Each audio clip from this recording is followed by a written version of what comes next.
Oke teman-teman semuanya, jadi buat teman-teman semua yang ingin tahu resiko gagal bayar atau menunggak bayaran pinjaman online ilegal teman-teman semuanya, yaitu beban bunga dan denda membengkak ya.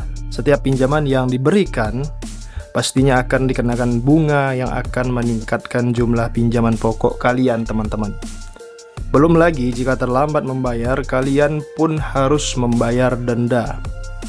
Jadi jika kalian gagal bayar di aplikasi pinjaman online ilegal, bunga dan denda akan terus membesar seiring kelalaian dalam pelunasan.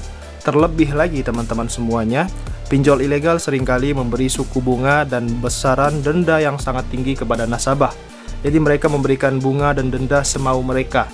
Berbeda dengan fintech pendanaan yang sudah terdaftar dan berizin di OJK, besaran bunga dan dendanya sudah ada aturan dan kesepakatan bersama. Bunga pinjaman diatur sebesar 0,8% per hari dan tidak boleh lebih dari itu. Sedangkan denda keterlambatan dihitung 100% dari jumlah pinjaman pokok kalian. Yang pertama yaitu intimidasi debt collector teman-teman. Jadi jika kalian gagal bayar, ini yang akan terjadi jika kalian menunggak bayar pinjaman online ilegal. Yang pertama, intimidasi debt collector ya. Terdapat prosedur ketat guna mengatasi masalah ketika nasabah gagal bayar dan mangkir dari pelunasan cicilan. Jika kalian menggunakan jasa fintech pendanaan legal, prosedur ini diawasi langsung oleh AFVI. Dengan demikian, minim akan terjadi pelanggaran saat penagihan berlangsung jika kalian gagal bayar di aplikasi pinjaman online legal. Langkah pertama, teman-teman semua pasti akan diberi peringatan melalui pesan singkat berupa SMS, email, atau telepon maupun WhatsApp sesuai data diri kalian yang sudah ada. Jika hal tersebut tidak menggerakkan si peminjam dana untuk segera membayar, mau tak mau agen penagih atau debt collector lapangan akan menagih secara langsung ke rumah kalian sebagai nasabah yang gagal bayar, menghubungi orang terdekat atau nomor darurat. Meski demikian, ada banyak aturan yang harus dipenuhi oleh si agen penagihan, salah satunya tidak boleh mengancam ataupun menggunakan kekerasan. Pinjol ilegal melakukan prosedur penagihan dengan cara yang lebih agresif dan seringkali mengancam. Tujuannya untuk membuat Anda tertekan dan terdesak untuk segera membayar. Tak jarang tata cara mereka membuat keonaran hingga mempermalukan nasabah. Banyak kasus ketika peminjam stres menanggung malu akibat perlakuan DC yang setiap hari melakukan teror sehingga mereka melakukan tindakan yang nekat seperti bunuh diri teman-teman. Nauzubillahiminzalik.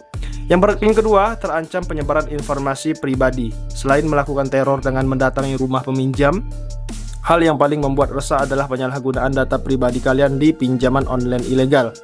Jadi pinjol ilegal ini memanfaatkan data pribadi sebagai alat ancaman kepada nasabah untuk segera membayar pinjamannya di aplikasi pinjaman online ilegal. Tak sedikit kasus mereka mempermalukan nasabah oleh DC karena aib bahkan fitnah disebarkan kepada rekan-rekan atau keluarga daripada nasabah yang gagal bayar.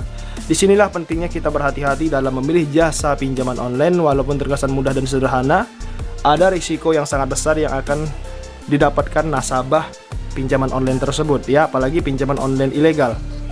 Jadi pendanaan legal, OJK hanya memberi izin akses kamera, mikrofon, dan lokasi, atau disebut juga dengan camilan. Hal ini guna membatasi penggunaan data pribadi dan upaya untuk menghindari pelanggaran HAM.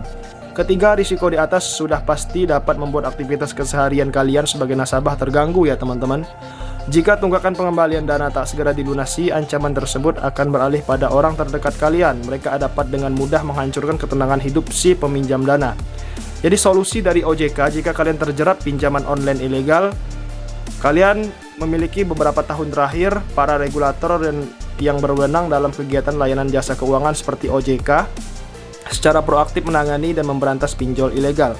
Meskipun tak dapat dipungkiri, solusi yang ideal untuk mengakhiri ancaman pinjaman online ilegal ialah dengan cara melunasinya. Namun OJK memberikan 3 solusi lain yang dapat kalian lakukan jika kesulitan